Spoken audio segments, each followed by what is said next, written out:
Ronnie Broman nous a rejoint sur ce plateau. Bonsoir. Bonsoir. Vous êtes l'ancien président de Médecins sans frontières. On sait qu'il y a toujours des équipes de MSF sur place dans la bande de Gaza. Qu'est-ce qu'elles vous disent de la situation sur place aujourd'hui ? Elle confirme ce que nous venons de voir, à savoir que la situation est absolument catastrophique. Les blessés ne peuvent plus être opérés. Ils peuvent d'ailleurs généralement pas aller jusque dans les hôpitaux. Donc un blessé, il est condamné à voir soit sa blessure se transformer en une mutilation permanente, soit s'infecter et évoluer vers la mort pratiquement inéluctable.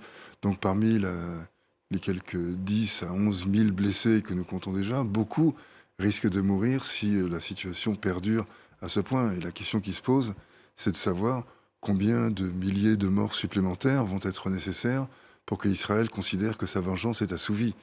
Pour l'instant, c'est un carnage, c'est une boucherie, c'est absolument effroyable. Certes, il y avait un carnage et une boucherie à l'origine de cette riposte. Là maintenant, on est à 2 fois, 3 fois les chiffres. Combien 5 fois 10 fois.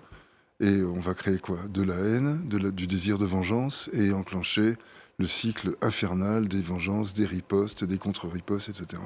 C'est absolument catastrophique. Cela fait 14 jours que les équipes de MSF sont mobilisées sur le terrain. Aujourd'hui, vous dites qu'elles ne peuvent plus travailler parce qu'il n'y a plus d'anesthésiens, c'est ça ? Plus de médicaments, plus rien pour soigner ? Pour faire fonctionner un hôpital, il faut du matériel jetable, il faut des médicaments, il faut du carburant, il faut de l'électricité, au moins pour faire tourner les groupes électrogènes, éclairer un bloc chirurgical.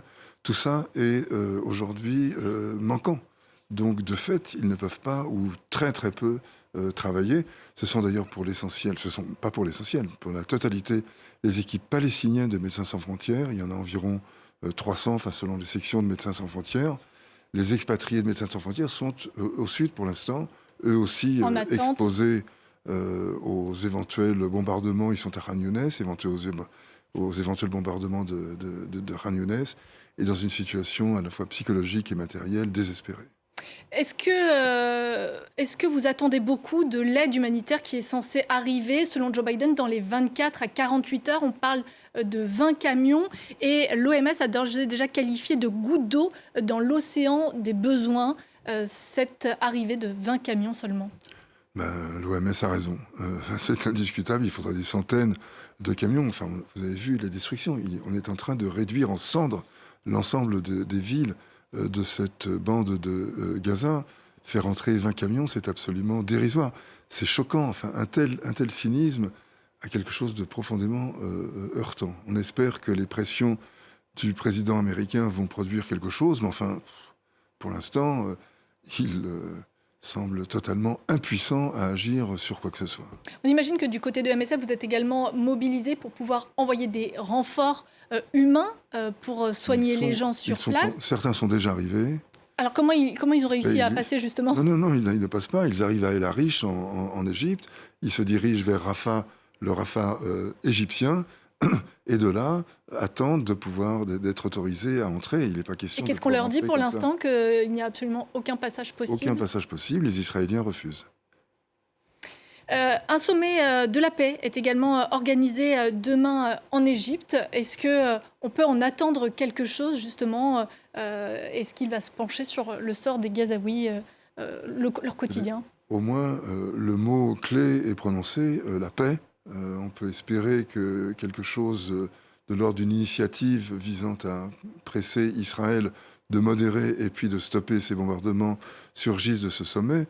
On peut l'espérer. On n'est pas sûr que cela se produise, loin de là. L'Égypte, qui effectivement organise ce sommet sur la paix, par ailleurs a déjà annoncé qu'elle ne voulait pas accueillir de réfugiés sur son sol. Est-ce que vous comprenez cette décision ? Est-ce que justement à MSF, vous demandez aussi à ce que les personnes gravement blessées puissent sortir de la bande de Gaza pour être soignées dans de bonnes conditions ? Ce sont des choses très différentes. Faire sortir les blessés, oui, incontestablement, MSF souhaite que une partie des blessés puissent sortir pour se faire opérer, éventuellement que nous puissions monter un hôpital à Rafah côté égyptien pour traiter les blessures, parmi les blessures les plus graves. Mais c'est très différent de demander que la population elle-même puisse fuir, c'est-à-dire appeler à une sorte de deuxième Nakba. la Nakba, cette catastrophe, c'est ce en arabe, la catastrophe. C'est comme cela que les Palestiniens désignent 1948, le moment où 700 000 d'entre eux sur 1 million ont dû partir et ne sont jamais revenus. Ils sont aujourd'hui au Liban, en Jordanie, en Syrie. Ils n'ont jamais pu revenir dans leur villes et villages d'origine. Ça n'est certainement pas ce qu'une immense majorité des Gazaouis souhaitent. Ce qu'ils veulent, c'est rester, reconstruire, mais surtout pas exécuter une sorte d'instruction de vidage de la bande de Gaza, en sachant que jamais ils ne pourraient retourner chez eux. Un dernier mot, Ronnie Broman, sur les otages. On a appris la libération ce soir de 2 otages américaines. On sait qu'il y en a environ 200 qui sont toujours entre les mains du Hamas.